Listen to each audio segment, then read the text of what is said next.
எந்த காலத்திலையும் இன்னைக்கு சொல்கிறார், நான் கையெழுத்து போட்டு தானே இவர்கள் எம்எல்ஏ ஆனார்கள். ஏப்பம் உண்மைதான், பொதுச் செயலாளர் கையெழுத்து போட்டு தான் ஆகணும்.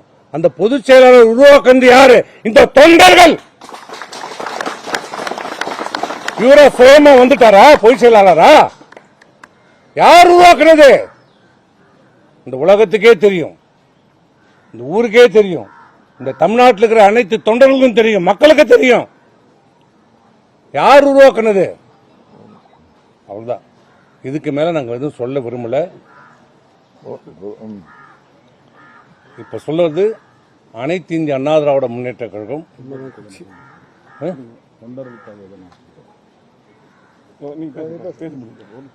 அனைத்து இந்திய அண்ணா திராவிட முன்னேற்ற கழகம் எங்களுடைய தலைமையிலான அனைத்து இந்திய அண்ணா தலைமையிலான நாங்கள் இன்றைக்கு சட்டமன்றத்தில் பெரும்பான்மை உறுப்பினர் இன்றைக்கு ஆதரித்து வாக்களித்திருக்கிறோம்.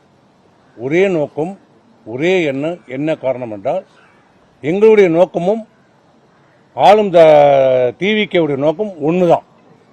திமுக அப்புறப்படுத்த வேண்டும், திமுக அகற்றப்பட வேண்டும். இதே ஒரே நோக்கம், ஒரே காரணத்திற்காக தான் இன்னைக்கு அனைத்து இந்திய அண்ணா திராவிட முன்னேற்ற கழகம் டிவிகே இந்த ஆட்சிக்கு ஆதரவு அளித்திருக்கிறோம். இதுதான் ஒவ்வொரு அடிமட்ட தொண்டனுடைய உயிர் நாடி. அவன் ரத்த நரம்பு எல்லாம் திமுக எதிர்ப்பிலே வாழ்ந்தது. அதுதான் எங்களுக்கு. இதை தவிர்த்து வேற எந்த நோக்கமும் இல்லை, வேற எந்த இதுவும் கிடையாது. ஆகவே இன்றைக்கு தவறான செய்திகளை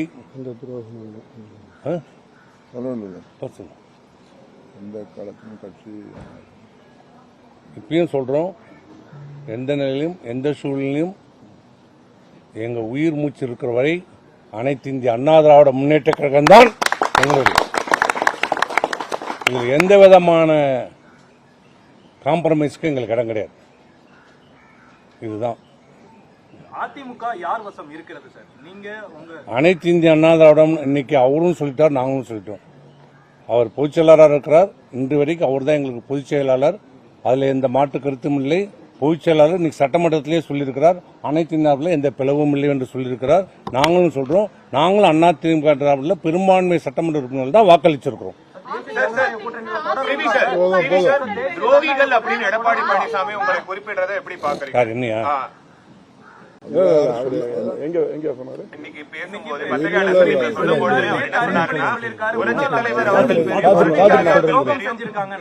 ஓட்டு பெற்ற நீங்கள் இப்போ கட்சிக்கு எதிராக செயல்படுறது துரோகத்தின் விளைப்பாடு அப்படின்னு. இல்ல, இது துரோகம்னா இதை அவர் துரோகம் சொல்றாருன்னா திமுக போனோம்னு சொன்னாரு. அப்புறம் அது எது?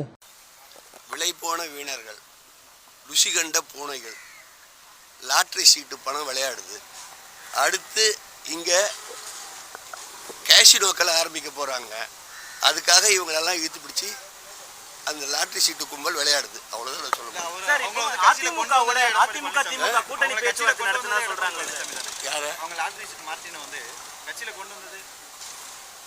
அவர் எல்லாரையும் கலந்துதான் எல்லாத்தையும் பண்ணுவாரு. எல்லாம் அந்தந்த பகுதியை சேர்ந்த மாவட்ட செயலாளர்கள் வற்புறுத்தலுக்கு அவருக்கு விருப்போ வெறுப்போ இருந்தாலும் அந்த மாவட்ட செயலாளர்கள் இது இவங்க எங்களுக்கு இருந்தால் நல்லது அப்படின்னு சொல்றப்ப வேண்டாம் வெறுப்பா சில முடிவுகள் எடுப்பார். அவர் எடப்பாடி யாரெல்லாம் குறை சொல்றாரு சார். இப்போ அதிமுகவும் திமுகவும் கூட்டணி அமைக்க முயற்சி செஞ்சாங்க, அதனாலதான் நாங்க வெளியே வந்திருக்கோம் அப்படின்னு சொல்றோம். அதாவது அந்த யோகியங்க கதையெல்லாம் நான் பேசுறேன் நாரி போயிடும். என்ன, அப்படி எதுவுமே நடக்கல. அப்படி நடந்துடக்கூடாதுன்றதுக்காக தான் இவர் பாண்டிச்சேரிக்கே போனார். போய் நல்லது நடக்கும் பொறுமையா இருங்கன்ட்டு வந்தாரு. பாண்டிச்சேரியில் இங்க இருந்தவங்க பாண்டிச்சேரியில் ரிசார்ட் எடுத்து தங்கறதுக்கு தங்க வச்சது யாரு? செலவு பண்ணது யாரு? ஏதோ ஒரு பெரிய தவறு நடக்க போகுது, இந்த கழகத்துக்கு எதிராக ஒரு தீங்கு நடக்க போகுதுன்றதால தான் இவர் இங்கிருந்து ரிசார்ட்டுக்கு அங்கே போனார் தடுப்பதுக்காக, பொறுமையா இருங்கன்ட்டு. அவங்க அப்படியெல்லாம் இல்லை, நாங்கள் யோகியன்னா எதுக்கு உடனே டிவிக்கு அவன் கேட்கவே இல்லை, ஊந்தடிச்சு எதுக்கு ஆதரவு கொடுக்குறாங்க?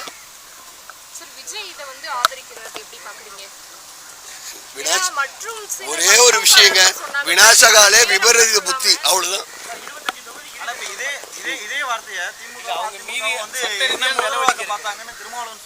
என்னது திருமாவளவன்லாம் ஒரு ஆளுன்னு சொல்லிட்டு இருக்கீங்க. ஒரு ஸ்டெடியா ஒரு சமுதாயத்தை சுயநலனுக்காக பலிகடா கொடுத்தாலும் அவரை பத்தி பேசிட்டு இருக்கீங்க. வணக்கம், நன்றி.